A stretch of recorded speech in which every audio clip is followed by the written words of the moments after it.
2030 నాటికల్లా మన దేశాన్ని హిందూ దేశంగా ప్రకటించాలి.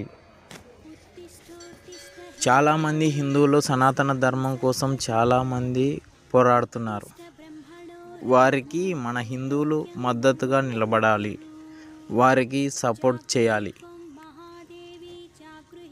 చాలా ఊర్లలో గుడులను ధ్వంసం చేస్తున్నారు. గుడులలో